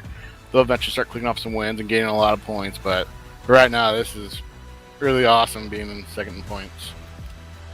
Well, buddy, let's let you. I got one more question to ask. We'll segue this into thanking your sponsors as well. What was your take of the race? There were some moments where you really were strong, had a good run going for you, and then there were times where it got kind of aggressive, and you were sideways and dirt tracking it off the turn, trying to conserve the car and the truck and tires. And everybody around you racing aggressively too. What did it take to withhold and outlast them to be on the podium for third? Well, this setup it's a great setup. It fired off great. Then partway through the run, they got loose, so we had to move up a lane. It took me a few laps to get that figured out because you can't replicate it in practice. You can try, but once you get packed cars around you, then you figure it out. So we finally figured it out, and towards the end of the run, this thing went back on the rails, and I could pass cars again. We stayed out with strategy. Didn't stay out, but we took the gas on that second to last caution when we had like 15 laps to go, something like that. Took some fuel, or Oh, sorry about that. We took the tires because we fell back from that caution before. I got hit, got spun out. The caution didn't come out, but I was pretty close to coming a lap down right before that caution came out. When we came in and took tires, then I was just trying to. I knew we had tires, knew the trucks in front of us didn't. I knew Jeff and Sean did, so I was trying to stay with them, and they got through the lap cars faster than I could. And those last 3 laps, I don't think I lifted in the corners. So, I mean, I ran the fastest lap on my fastest lap of the race. Looks like on lap 129. So, but for my sponsors, I'd like to thank my wife Michelle, my kids Megan and Sadie for letting me come out and do this on Monday night with you guys. Wesley and Cody for broadcasting for us. LSRTV, CRN, Sean and Jeff for putting this league on. 1-5 Studios for the paint job. My teammates, Team Ramrod, we did pretty good. Dan Lather pulled out top 5 today too. And there's my coworker's son. He's watching my videos now, and I'd like to give a shout out to Fisher for watching these videos. There you go. When it's all said and done, the driver will now be second of the points, 6 points behind, obviously, the points for Jeff Stabnow. And in addition to that, Troy Daggett will now lock up his second top 5, second top 10 in his 160th career start in the Northwest Racing Series. That also added up for now Daggett to have, of course, 9 top 5s and 37 top 10s. He is getting better and better as the season progresses. Again, second in the points. Point standings as we close out tonight here in Atlanta in the slick and greasy 200 and move on to Vegas next week. Jeff Stabnow, as I mentioned, is the points leader. 6 points over Troy Daggett. 7 points back is Ryan Gormley. Brian Barnes is 9 back. 18 back is Sean Brightsman, up 16 spots after winning tonight. Toby Ritters, Stephen O'Hare, Dan Lowther, of course, Brett Johnson and Frank Harris. 25 points separate the top 10 and the man Jeff Stabnow as we move into Vegas for next week. And we will be at the virtual Las Vegas Motor Speedway Sim City next Monday night. We'll have it for you as always on LSRTV and the Community Radio Network 87.9 FM and anywhere worldwide. We are CRN.com. Archives will post in a minute. Of course, for Rocket Racing Media, Jeff Stabnow, Charles Wooten in the box, in direction for Jason Rockefeller. This is Wesley Outland. Congratulations to Team LSRTV. Puyallup, Washington, Sean Brightsman, winner again tonight in the Atlanta Motor Speedway Wild 200 miler. It's on to Vegas. We hope you join us. Good evening.